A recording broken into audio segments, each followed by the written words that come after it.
Right, folks. Are we here? Are we here? I think we're live. We are so live. Sorry, I've just got to let my dog out of the room. Hold on. Oh, brilliant.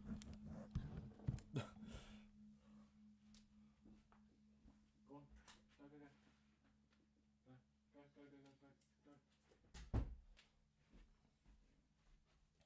Go. Sorry about that.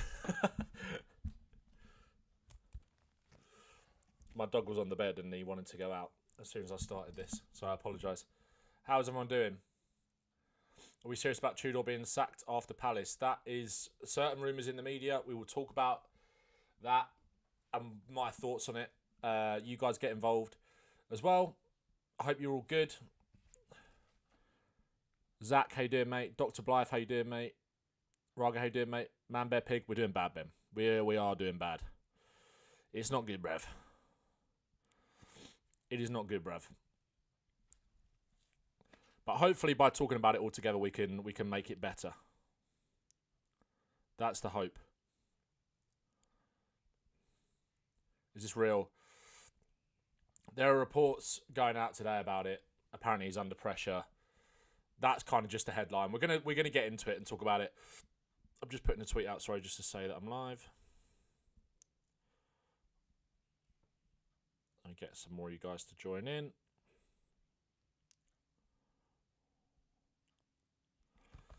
We wouldn't have even been in this situation if they'd sacked Frank after the West Ham game. I think he should have been sacked earlier, is my honest thoughts on that, to be honest. Those are my thoughts. Say you get sacked, who would you want in? Honestly, don't know, mate. Do you think we beat Palace?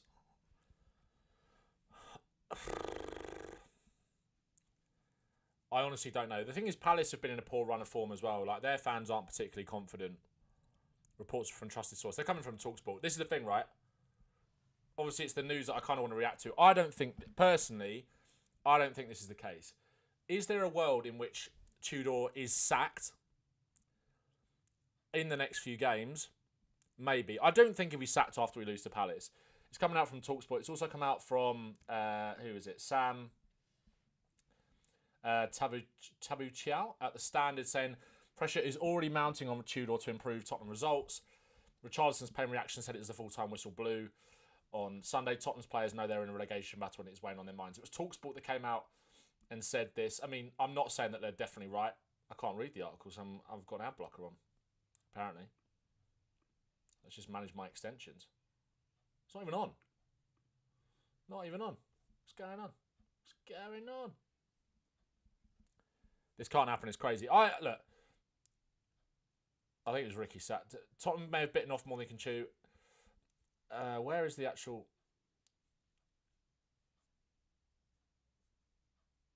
I mean, I think it's crazy. Apparently he's been warned over his Tottenham future. But I don't really see it, I'll be honest. But I want to talk about is there a world in which he is sacked if we lose the next two games? Like, am I very quiet? Let me turn myself up, hold on.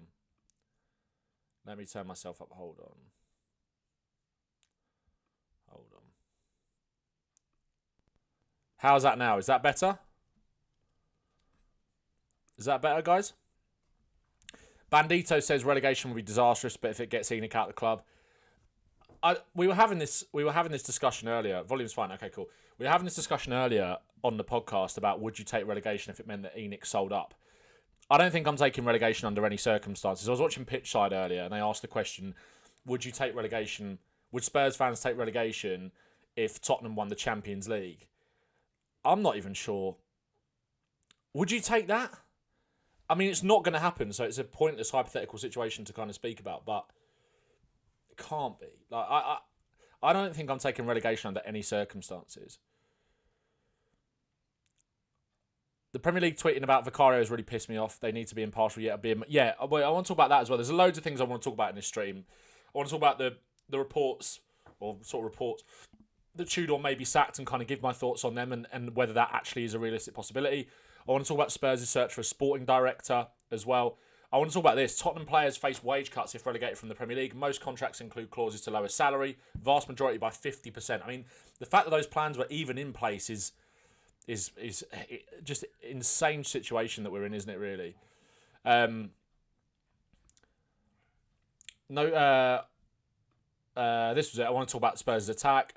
I want to talk about Archie Gray potentially being linked with a move away, and I want to talk about the Premier League. Let's kind of start there. But if you guys are new around here, please make sure to subscribe to the channel. Make sure to subscribe to Ben Bowman Football as well, my non-Spurs page. And also, if you want to become a member, memberships are now live. Exclusive content behind there. Nothing is changed on the main channel. As I've said, the same content coming, match reactions, match previews, any other business, any of the usual content will always be on the main channel. If you want to become a member, it's just an extra way to support the channel and put back in so I can make the best possible content for you guys. The content that will be behind there. So we did, me and Will, Daring and Doing is back. Me and Will streamed Daring and Doing earlier on my main channel, which you can go back and watch. I wanted to do the first one. If you are a member in here, and you're already a member, we've got 5 of you guys in already, so make sure to come and join the South Stand. But I basically wanted to do the first one as a non-membership only one, just because if people had never listened to the podcast before, I kind of wanted to give people a taste of what the podcast might actually be about, because obviously I've got Only Tottenham, I've got this channel as well that I do a lot of Spurs stuff on TikTok as well. Make sure to go follow me over there. All the links and handles are in that little banner at the bottom. But Daring and Doing is kind of coming back as like a non-Spurs podcast. Like we want to talk about Spurs, obviously a little bit. Me and Will both Tottenham fans. We will talk about it, but as you can see there, we did our top 5 films. Talked a lot about music. Talked a lot about life. Got deep, guys. Got deep into our lore, both of our laws. So that's what the podcast will be. We want it to be a mailbag style podcast where you members can ask questions for us about whatever's going on in your life, what's going on in our lives, anything, music, films, anything. We kind of want it to be that sort of pod. So go and watch it if you haven't already.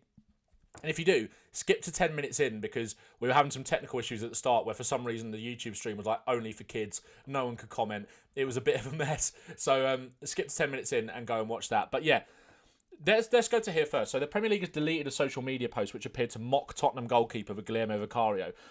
The video posted on their X account showed Vicario sending a free kick down the length of the pitch and out for a goal kick with the caption, "Just how the play was drawn up." Now look, apparently Tottenham complained to the Premier League about this, and obviously they took it down. I think rightly so. I think the Premier League should be objective. They're not a meme page. They shouldn't just be doing it for likes and interactions off of other teams, off of fan bases. Like, I think that's wrong. I think that is totally wrong to do that. We've got bigger issues, though, than this. Like, I get why people are getting annoyed about it. It does always feel like we're a bit of the butt of the joke. People see us as this kind of this banter club or whatever. So it kind of painfully sort of plays into that narrative a little bit, and it is frustrating. And I thought it was a bit muggy. Like, we can take the mick. We can talk about it. I mean, we're not even taking the mick, really, are we? We're just kind of saying, like, we almost... Obviously, that clip did the rounds massively on Twitter yesterday. And it's self-deprecation, isn't it? It's the self kind of deprecation. It's like, we're allowed to be annoyed at our own players. You're not allowed to mug them off. That's kind of how I feel about it. What did you guys think in the comments, in the chat? Let me know in the chat. Pipsqueak piped down, says sacking Tudor is another sign of relegation. It shows that they just would not have a plan. Like, they don't have a plan in place at all. I don't think this will happen. I don't think this will happen if we lose to Crystal Palace. That's just some of the reports that are coming out today. I don't think it will happen. Who on earth would you go and get if that did happen? What was Vicario doing there, though? Mate, Vicario, for that free kick, it was the way that he kind of pushed Dragusin up the pitch, told everyone to get up. And I said this on the podcast. There's going to be a new episode of Only Tottenham, which will be out in the morning. It was like he's lumped it down the channel that Calvin Bassey defended like a stalwart all day against Moani. Moani, I didn't even... This might be an unpopular opinion. Like, I didn't think Moani was actually, like, awful yesterday. I just think he lost that battle massively against Moani, against Bassey. Bassey is a big physical centre-half. A big physical centre-half who wins a lot of those kind of things. I think a lot of the wrestling and a lot of, like, the tussles between them two, I think some of them were free kicks that just weren't given. I think they were, which was frustrating. But why on earth did Vicario lump that ball up to him when he hasn't won any of them all day, trying to get him behind that defence? I said it, it's objectively hilarious that our best chance of the game came from that moment where Gallagher wins it back high up the pitch, I think, for the first time. Was it Gallagher that won it, or who won it on the right-hand side? And then Gallagher fires the ball across the box and just to nobody. Should have probably had a shot at that near post. Picked up a few people saying, Paris Henry said, would you give Kinsky a game? Kinsky should be given the rest of the season. I honestly don't think that we could do much worse. Now, I made a video. Make sure to go and watch this as well after the stream or tomorrow, whenever you want to watch it. Obviously, my match reaction yesterday. If you want to go and watch this, I made a whole video about the changes that I think Igor Tudor must make to the team. Spoke about Tell, spoke about Souza, and I did speak about Kinsky a little bit in that as well. So if you want to go and watch that, then please obviously do. I kind of went into it from a tactical perspective and kind of in more detail as well. So if you want to go and check that out, do. But I genuinely think, I don't think it's a crazy thing to suggest that Vicario should be dropped and Kinsky should be given an opportunity. I don't think that Tudor will do that, because I think he looks at Vicario as one of the more experienced players in the team. And are you gonna take him out in a relegation battle?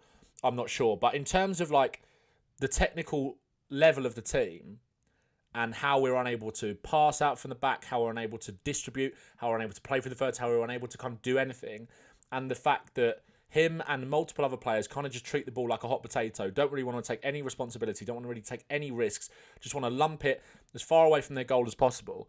And Vicario's distribution as well in the first half, when he clipped that ball out to Porro, out to the right wing back or right back position, sails straight over his head. It happens way too often. And I think Kinsky's distribution is, 10 times better than Vicario's.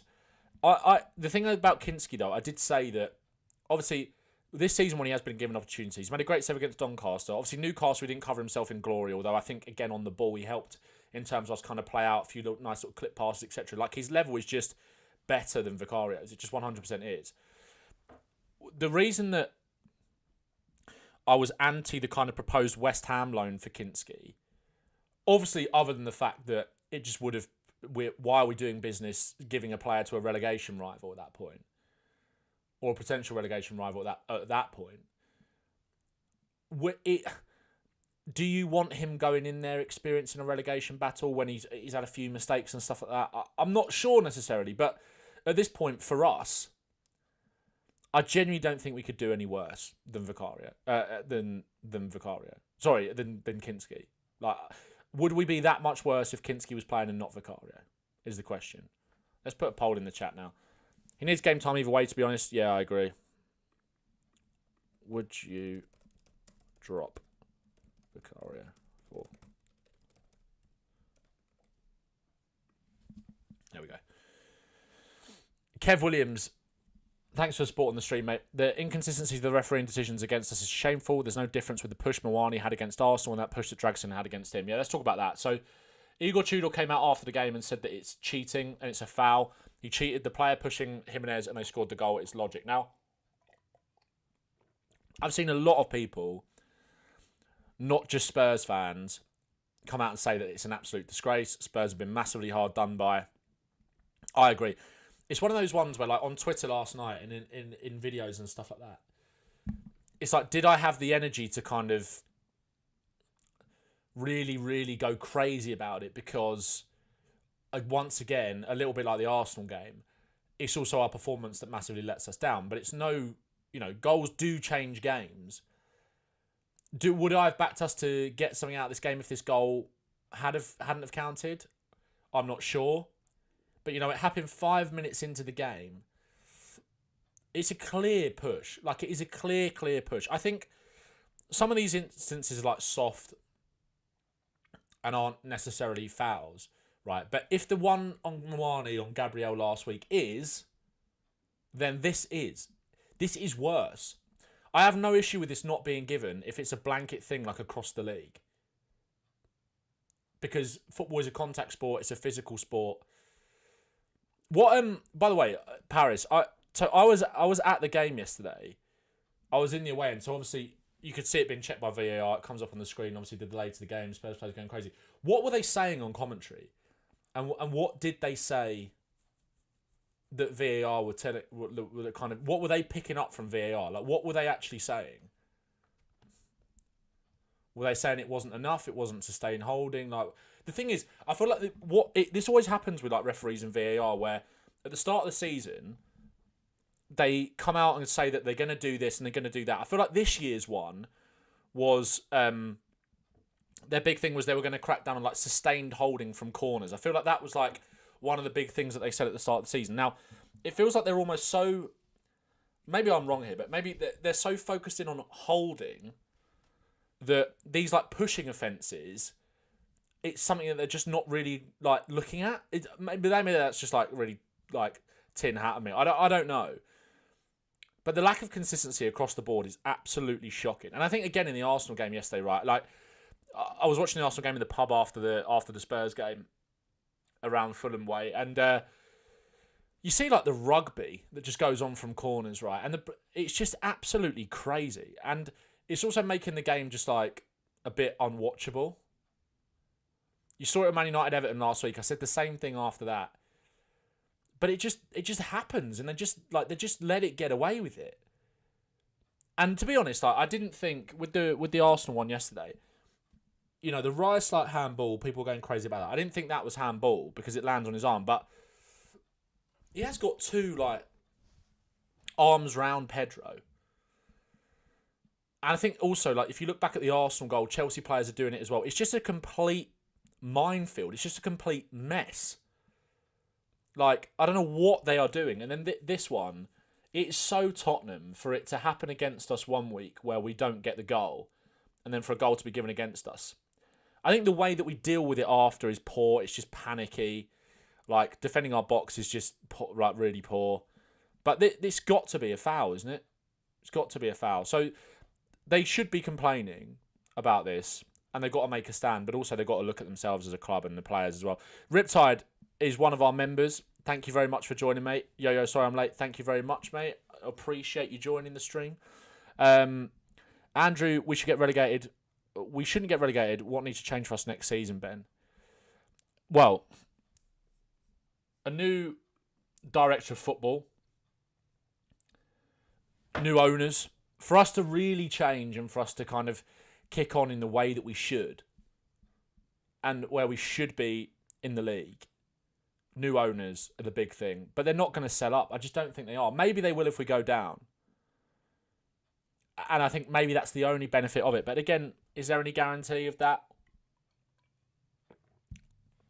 But according to Matt Lord, Tottenham have stepped up their hunt for a new sporting director, with checks believed to be made on a number of potential candidates, including Paul Winstanley and Dougie Freedman. Now, Dougie Freedman, I wouldn't necessarily be against that at all. I think I was chatting to Ollie, Palace fan, earlier about this. He was saying about it in our group chat. Apparently, Dougie Freedman moved to Dubai, apparently, because his missus didn't like England or something. I think that's what he said. So he's obviously not here at the moment. But obviously, Freedman is best known for his work at Crystal Palace, where he was credited with signings such as Eze, Gahey, Elise and Wharton, heavily involved in the appointment of Oliver Glasner. He obviously went over to the Far East last year. There are doubts over whether Freedman would be interested in the Tottenham job or could leave his current post, so he's working over there. Obviously, probably been paid a pretty penny. I wouldn't mind Dougie Freedman. I think that'd be a decent appointment for us. Paul Winstanley, I mean, obviously at Chelsea, I'm not sure that is the way to go. I'm not sure that is the way to go at all. Let me know what you guys think in the comments. James 10624. I think neither were fouls, but the juxtaposition from last week is crazy. Yeah, exactly. Yeah, I'm kind of with you, like in the sense that if they give if they're going to say, look, I don't think that's enough, then fine, absolutely fine. But for the inconsistency across the board with these kind of incidents, it is absolutely crazy. Like, it's absolutely crazy. Riptide, did you see the article about the relegation clause in most of our players' contracts? We'll come to that. I'll come to that. Yeah. Do you think Luke Williams-Barnett should be given a chance? I don't think he could do any worse. Again, young players that want to fight, want to show something. He's obviously got quality. It is a big step up for him, but why not? It's like you see Mikey Moore playing at Rangers yesterday. I know obviously the quality of the league and the level and whatever, but the way that he's playing, the fearlessness in which he's playing in a home derby like that, you know, in a big game, kind of raucous atmosphere. I think Williams-Barnett might be injured. I think Byfield is injured as well. Andrew McKay, we've got a new member. Thanks very much for joining, mate. Massively appreciate it. If you want to also join the membership, the South Stand, Darren and Doom will be behind there. We're going to have exclusive dedicated preview podcasts with rival fans. We're going to be talking to experts in the space. I might actually do a pod later this week talking to maybe a Rangers fan or like Rangers journal or something like that about Mikey Moore. So stay tuned for that. There's going to be a lot of extra content behind there. As I stressed, nothing is changing on the main channel, but that is just an extra place for bonus content if you want to show your support and you want that extra content. No pressure, but welcome, Andrew. Massively appreciate that, mate. Underwhelmed by the director of football links. Yeah, I don't mind. Like I said, Dougie Freedman, I'm not against it, but I guess you could say, if you were being cynical, that I got another member, Red Ice 9039. Thank you very much for joining, mate. Massively appreciate it. Appreciate the support. Also, if you're going to join, by the way, make sure you don't do it. If you've got an iPhone, don't do it on iOS, because it will charge you actually more money. It's £5.99, but iOS adds on more money to take a cut, so it's £7.99 on there. So if you're going to do it on desktop, or I think if you've got an Android, I think it's fine if you do it on your phone. The cynic in you might suggest that with Dougie Freedman, does it play into what Spurs want in terms of just bringing in young players, like what Palace did, in terms of bringing in young players from the Champ, developing them and selling them on? Is that what Spurs should be doing? Obviously, they bought really good players. I know Gahey wasn't from the Championship, but like obviously Elise, Eze, and Wharton. Obviously, then they brought in like Roman Esse, etc., which might have been after Dougie Freedman left. But you know, does the cynic in you suggest that that is exactly what Tottenham want? And is it enough?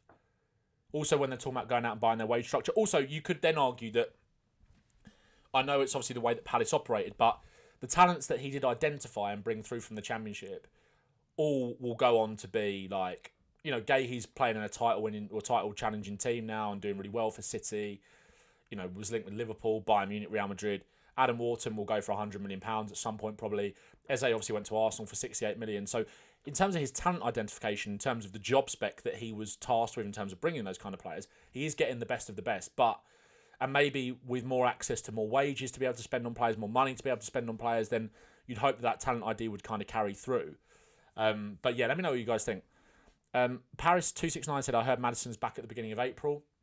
Maybe. Probably kind of right, maybe in terms of the time frame. But I also wouldn't be surprised if we don't see him again until next season. Do you think Maddison would stay if we went down? Let me know in the chat now. Like, if we did go down, which players do you think would actually stay? Put like a list together of players that you think would stay. Darren Corrin said, our main priority in the summer should be a midfielder. Mate, absolutely. And it's like, I was talking to, when we was doing the podcast earlier with Seb, we were talking about João Paulinho, and I saw Seb just tweeted this actually. I think he made a TikTok on Paulinho just now, where he was saying like the way certain signings and the way certain Spurs players are maybe protected in the media compared to others. And I think he was talking about Paulinho and Gallagher, mainly Paulinho.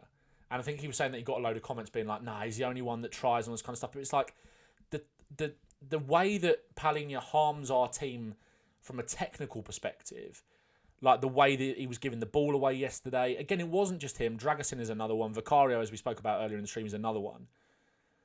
But it's not... I've said this continually, right? I made a video on TikTok about this a few months, or I think it was maybe when we signed Conor Gallagher. I was talking about the fact that obviously we should have gone and spent that money, or if you wanted to bring in a midfielder in January, rather than bringing in a midfielder of a profile that we kind of already have in Sarr, Bergvall could kind of do the job that managers would want Gallagher to do. Like, you've got to go and be buying a midfielder that can be comfortable in that pivot or be comfortable as a single pivot, pick the ball up off the centre halves, take the ball on the half turn and play through the middle of the pitch. You look at Villa, what they've got in Kamara and Tielemans. I know there were free transfers, but again, scouting the right kind of profile for what they want. Arsenal with Zubimendi allowing Rice to go and flourish and do what he does best as that kind of marauding number 8. Obviously, City have got Rodri. They went and bought Nico Gonzalez, who they thought could do that as well. Manchester United, United haven't really got that. But again, the way they've changed the system means that... Casemiro can still do that, to be fair. I think the way that obviously now that Carrick has platformed Casemiro also is now getting the best out of Mainu. So it's also about getting the best out of the other players around you as well in terms of that. And then obviously you go through Newcastle, got it with Bruno G, etc., etc., etc. Paulinho is like, just, I like him and I think he's a fighter and I think he is a warrior, but he just gives the ball away so much. So much. Let's go to the comments. James10624, thanks for joining, mate.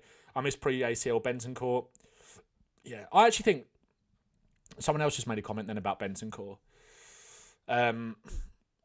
Pipsqueak piped down, said Bentancur would stay. Someone else just said something about Bentancur. I think someone said I miss Bentancur. I actually think Bentancur, like, this season, he had some bad performances. I don't think he's necessarily, like, he was an issue. I think it was the way, like, Frank was kind of platforming and playing him. And that pivot with those two together was just horrible. And I actually think Bentancur had a bit of a decent run. And I think now, like, you wouldn't mind seeing him back in the team, would you? Obviously, he's still unfit. Ben said, how many do we really want to keep? I can only think about 4 or 5 would be sad to see go. Who would you be sad to see go? Yeah, it was a double pivot of doom, which was the problem.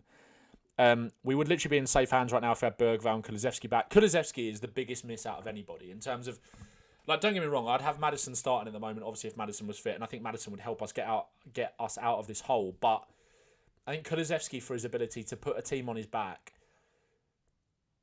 make things happen, his mentality, and I think then how that rubs off on the other players as well, we're really, really missing him. Really, really missing him. It's absolutely crazy that if we don't see him now for the rest of the year, or rest of the season, that he would have been out a year.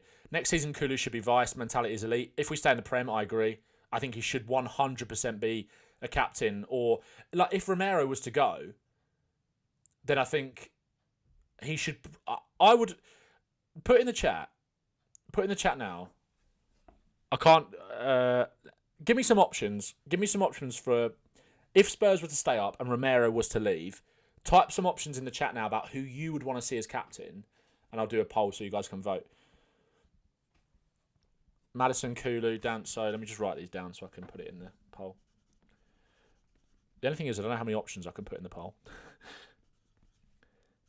Kulusevski. Maddison. Also, if you're watching this not live, if you're watching this on demand, as they say, after the stream, then make sure to let me know in the comments as well. Porro, someone said. Luka Vuskovic. Edgar Davids. I was actually watching. I don't know if you guys saw me tweet this. I couldn't get to sleep on Saturday night. I think I was so worried about the Fulham game that I was watching on YouTube. Good watches, to be fair. Someone's posted, like, Spurs' all, like, Tottenham season reviews from, like, the sort of 2000s onwards. I was watching the 05-06 season review, and I was watching the 06-07 season review as well. To go, well, not to try to go to sleep, because they were actually making me excited that I couldn't sleep, because I was actually watching some good football and some great players and some strikers that would score goals, you know. But, yeah, go and watch them on YouTube. 05-06, when was everyone's, also put in the chat as well, when was everyone's first season supporting Tottenham or going into Tottenham? My first season was 04-05, and my first game was Bolton at home in October. I think it was October the 23rd, 2004. We lost 2-1. And I think it was the day... I think it was Jacques Santini's last game. Paulinho, passion merchant, he's cheeks. Yeah, I don't really rate Paulinho. Does Solanke have any captaincy in him? I don't know. Solanke? People saying Solanke. Wow. Right, I feel like I've got main 6 here. I don't know how many options can I put on a poll. I've got to end this poll first. Hold on. I think 83% of you saying you drop Vicario for Kinsky. Wow.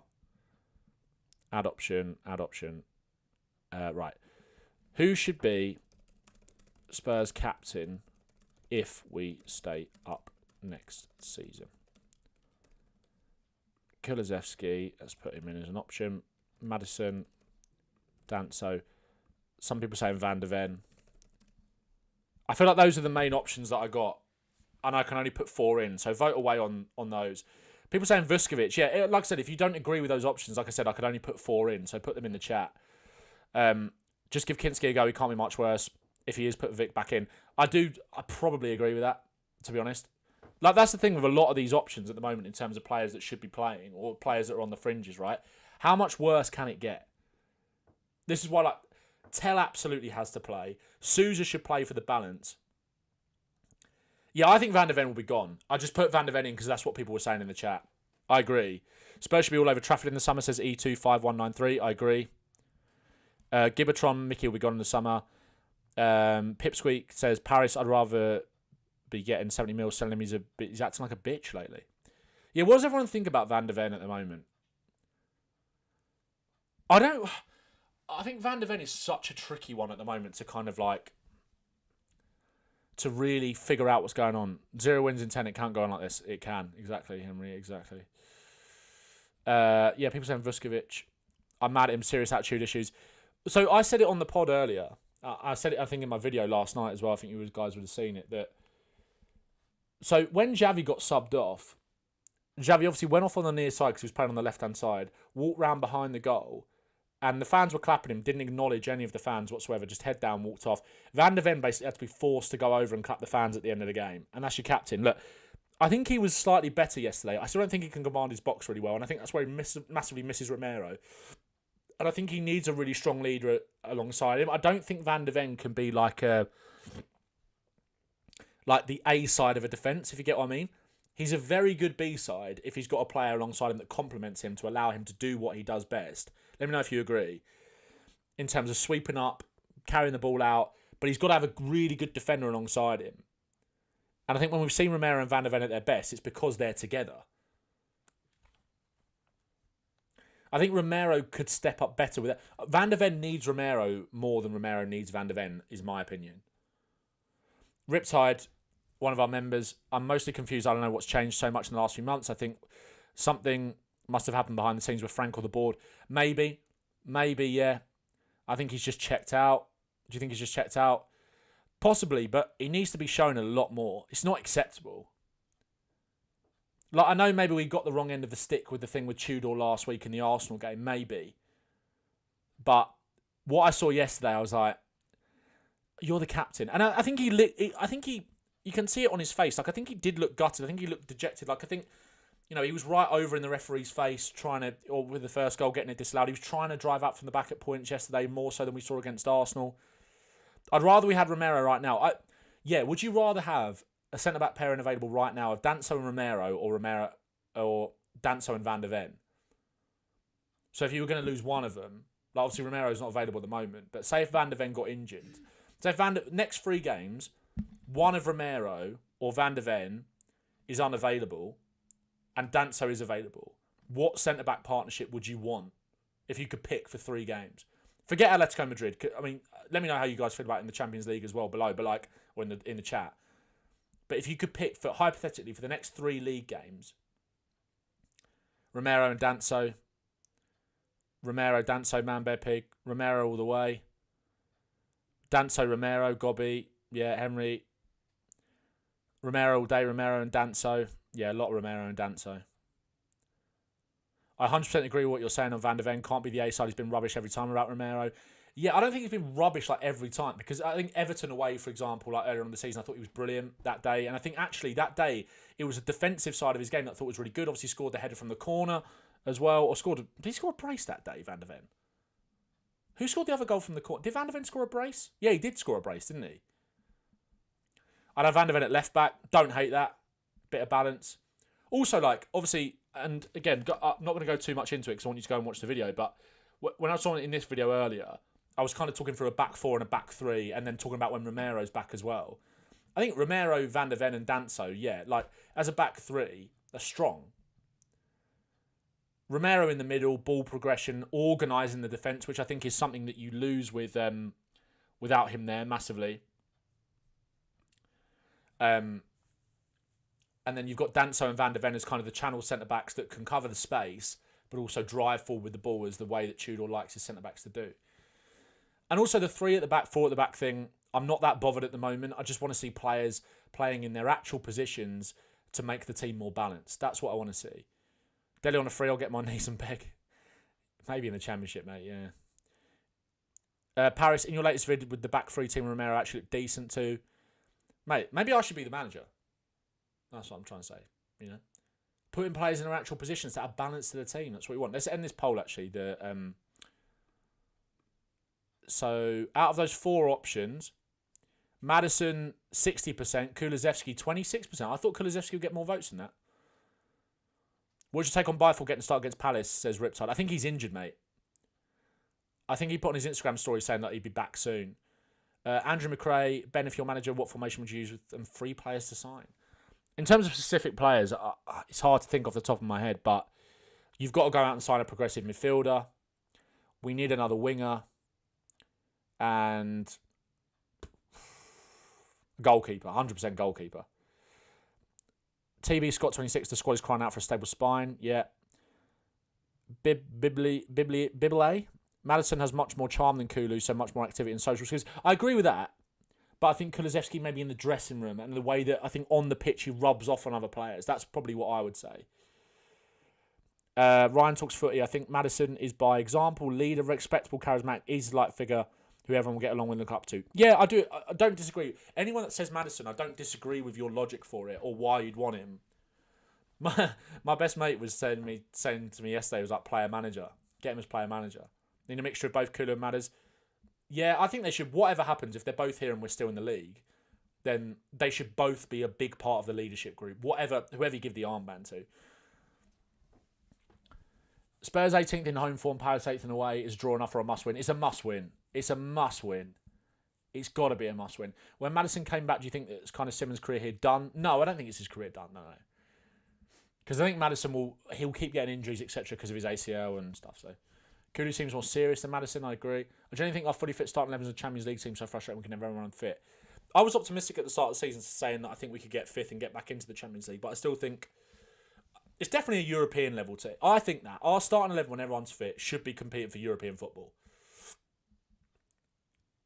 Bibele, Captain Kulu feels like Captain Son. Lead by example. Maddison's more natural. Gallagher was signed because of his leadership too.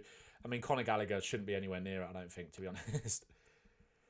Simmons' career would definitely not be over. I think he's shown he's not ready for that much responsibility, and then Maddison's not going to be around much longer.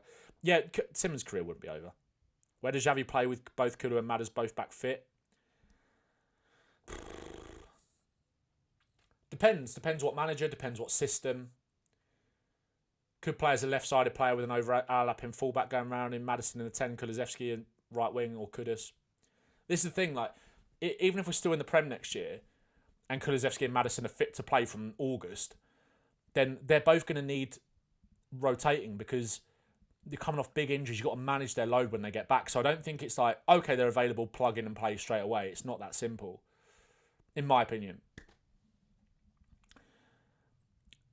Syed said Real Madrid lost Mbappe and they've lost 2 back-to-back games in the league. Imagine losing 10 to 12 players. It's what I mean. It just doesn't really get talked about, the injuries that we've got.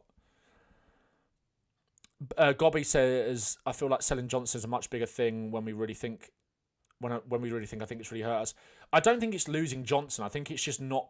the January window was just a disgrace. Like an absolute disgrace. Madders missing is so huge. Ange Ball was at its best when Madders was fit and form. Remember 4-0 Man City? Yeah. Kulusevski was brilliant that day as well. He's always the engine, has been. Yeah, I wouldn't say he's the engine, but he may... Well, I suppose, yeah. It's when you say about players being engines, you automatically think of like a fit kind of like... Not in that way. But like a physical centre midfielder... It gets up and down the pitch, but in terms of making it tick, which I suppose is what an engine does do, then you're probably right, yeah. Was it your TikTok or Seb who said, I'm so glad Kulu didn't need to play under Frank? I think Seb said that, yeah. And I do agree, to be fair. People forget we beat Man City with Davis and Dragson at the back. It can be done. Got a point against them the year before as well with Davis and Emerson were out at centre-half, didn't we, as well? Yeah. I miss Prime Davis. Yeah, but I do think games where we only get a few chances, if we had Johnson on the pitch, we would have definitely picked up at least 3 more points. Maybe, yeah. But I don't think Johnson will contribute to the team right now because I think Johnson needs to be... You've seen it at Palace as well. Like, I think Johnson needs to be in a team that is ticking for him to be that little sprinkle on top of the goals and getting in the right positions. We're not creating chances. And Johnson didn't create chances for Tottenham, really. So... Kudus is a massive miss. Prime Davis missing that header versus Wolves 2024. What header? Oh, 2024. Oh, was that in the home game? Yeah, like right at the end. Yeah, I do remember. If we lost two in the next 2 games, will we sack Tudor and get Ryan Mason? I mean, yeah, guys, if you weren't here at the start, obviously there's been some reports that Tudor is under pressure. Could he be sacked after the Palace game? Like, I don't think he will. But Seb made a good point to me about this earlier when we were recording the podcast. It wasn't really something that I thought of. And it was actually Rory that brought it up to him. Rory talks football. Gooner. Get out. But he said, and it's actually true. It is actually true. 2-1 games, Joel Gomez brace. The first season of Ange. Sorry. Yeah. Rory said, I think it must have been on Back Post earlier, that the big thing with Igor Tudor is that he's come in everywhere, he's gone, and had an instant impact and results have turned around straight away. But he's shown when things are difficult and things start to go wrong that he's not the manager to turn it round. And it's not started well. So if we skip that part, hopefully he can against Palace. If we beat Palace, it's huge. And if West Ham lose to Fulham and we go 7 points clear, then you're thinking, right, okay, we might be all right. Job not done, not by anywhere means done, but he's got to turn it around. And this is the thing, like, we can moan about the players as much as we like, and I've done that a lot, and I think rightly so. They've not been good enough, they're not stepping up, lack of quality, etc. But I think some of that does come from not playing in the right positions. He's in the last 2 games. I know his hands are tied behind his back, obviously, with the injuries that we've got at the moment. But when you've got Sousa on the bench, you've got Tell on the bench, and you're putting out the sort of team we did yesterday. I know on the right wing that obviously we're lacking, but you know, and there he can't really do much. But then you go with 2 strikers, you get Porro at wing back pushing up more. Xavi in the 10, Sousa on the left. I don't know, like, there's ways around it to actually get players in their right positions. So I think the platforming and profiling of players, or the misprofiling of them, is massively contributing to this situation, as well as the kind of lack of quality and the lack of fight. So you've got to look at Tudor, and that's why we've got to look at Thursday. Sousa's got to play. Tell's got to play. I think Sarr should play. Danso will play because Dragusin kind of went off injured at the end. And I think Danso would have played anyway. I think partly Danso was probably fit enough to be on the bench. But I think obviously when you got the quick turnaround to Thursday, and obviously we haven't got a game at the weekend either, which is good, but then we've got Atletico Madrid on the Tuesday. So if he gets an iffy starting 11 next game, then I think he should be fired. The issue is that if you fire, maybe. Riptide. Oh, I think the connection's gone down. Hold on. We've got so far. I think we're back. Sorry, my connection just disconnected. Riptide says, man, I really love Tell. He works so hard and has dealt with so much. I really want him to succeed. I don't think there's a player that I want to succeed more than him. Other than the obvious, you know, Kulusevski, Madison, they're our best players. But Tell, for a young kid that's been through what he's been through, has gone down again. It's gone down again. We're back, though. We're back. We are back. Can you guys hear me? As a young kid that's been through what he's been through, to kind of deal with that adversity, deal with the setbacks of not being given... Come on, guys. Oh, no. Oh, no.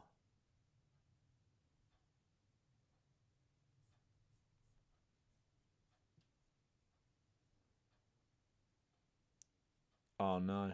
Oh, no, I think we're back. Sorry about that. But yeah, Tell, we've treated Tell so badly this season, says Paris. Yeah, I agree. It's not... I really hate it. He should be playing. He looks like making things happen. He's got a good mentality. He's got balls. I've been stuck at 20 seconds all stream. I think it's glitching out a little bit. Sorry, guys. My internet is just deciding to shit the bed.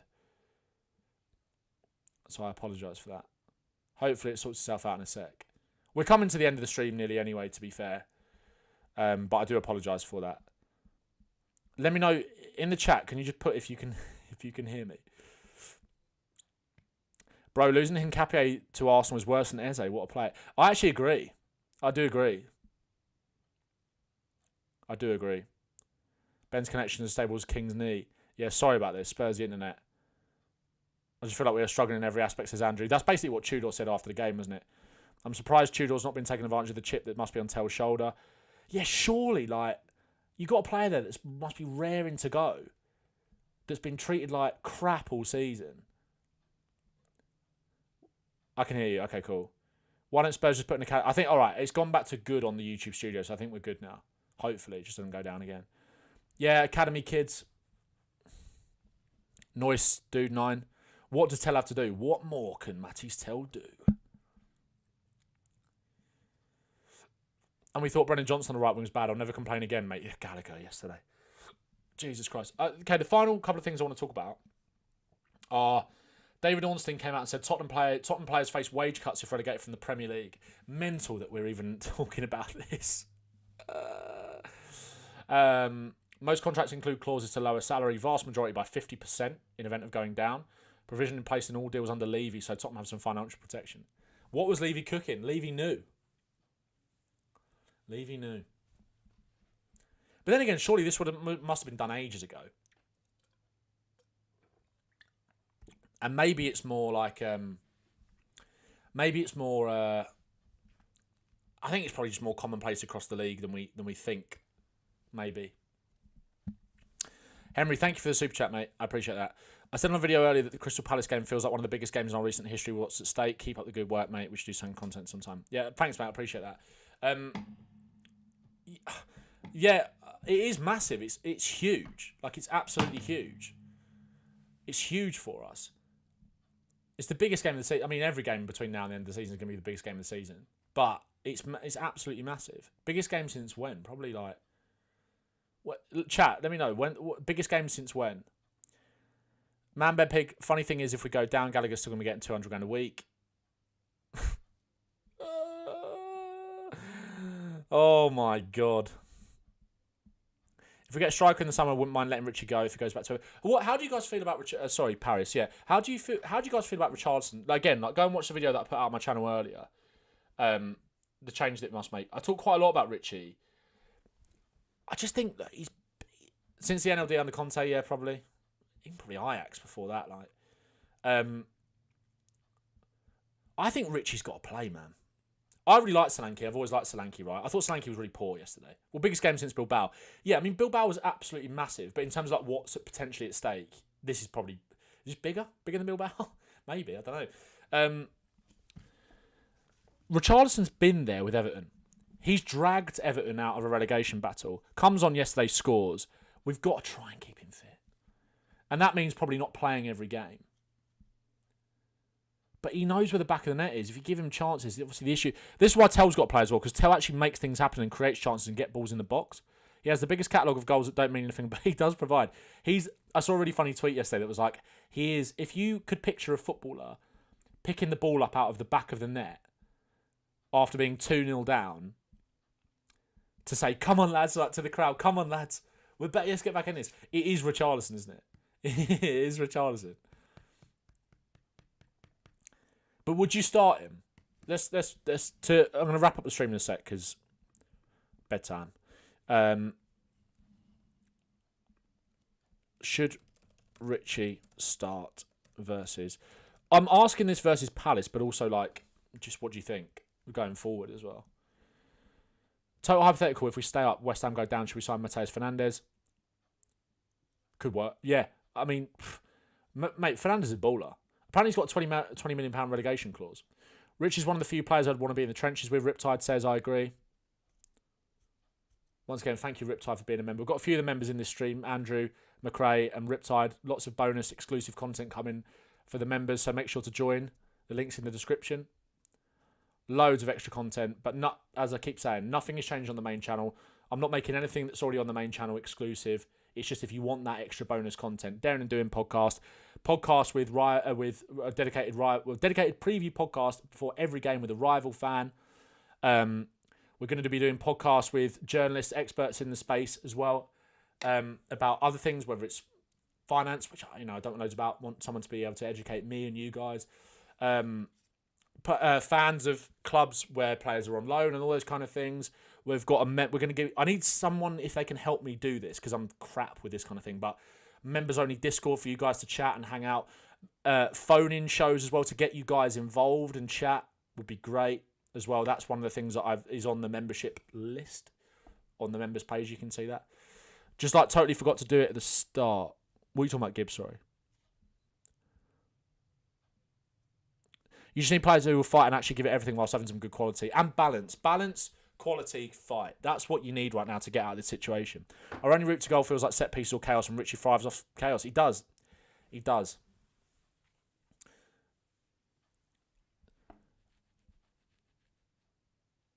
Nice one. Yeah, make sure to like the... Thanks, Henry. Make sure to like the stream as well. Helps push it out. And I don't know if you can hype streams, but you can hype videos. Yeah. 93% of people said start Richie. Yeah, I agree. But if you want to help with Scottish football and how more is doing, hit me up. I've been to multiple games this season, seen more play a lot. It'd be great, Andrew. We'd love to hear your thoughts on that, mate. Hot take, Gazaniga is better than Vicario. Don't hate it. I think my thing with Vicario is like I was saying this on the podcast earlier, which will be out tomorrow morning, that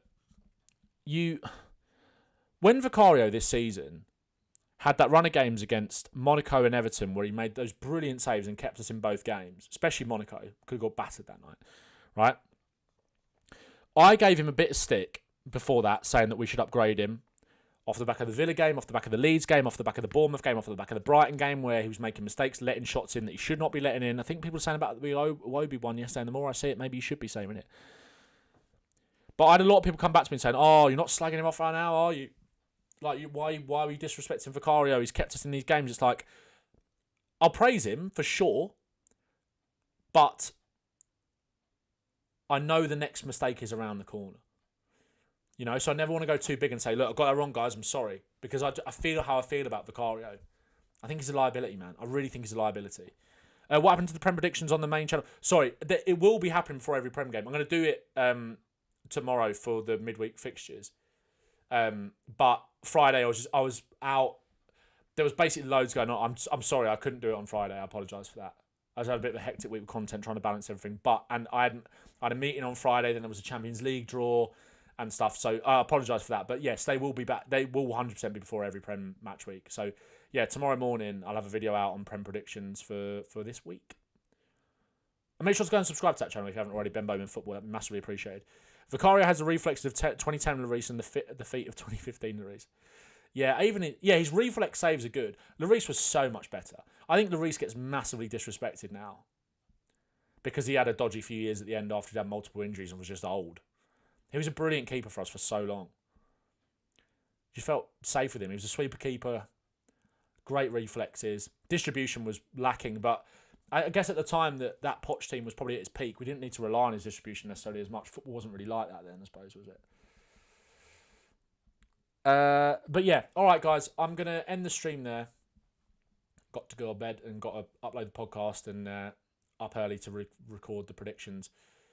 And I'm out tomorrow for meetings and stuff. So massively appreciate you guys' support on the channel as always. You're all a bunch of legends. Make sure to like the stream. Make sure to, if you want to become a member, as I've said, no pressure. All of the benefits are on the membership tab for you to go and see that. It's £5.99 a month. Just a blanket for the month, not per video or anything like that, just to make that clear. If you're going to sign up, don't do it on iPhone because the cheeky bastards take more money. And all the benefits are there for you to do that. And join the guys that are already in here. We've got a good few of you guys now, so I massively appreciate you guys supporting that. Daily videos returning tomorrow. There'll be another stream probably tomorrow night. I did say that I want to go live every day in March, so yeah, we will do that. We will bloody do that, guys. And yeah, love you guys. See you in the next video. And make sure to go and watch the video that I put up on the main channel today talking about how we should line up now moving forward. Legends. Right, this is the bit where you probably still hear me chatting at the end because I don't know if I've actually ended the stream. I think the stream is done. I think we're done. Can you guys still hear me? I think you guys can still hear me. W's in the chat if you can still hear me. That's why I note it in the stream. Because I've finished making all the points I wanted to make. Still here. Perfect. See you later.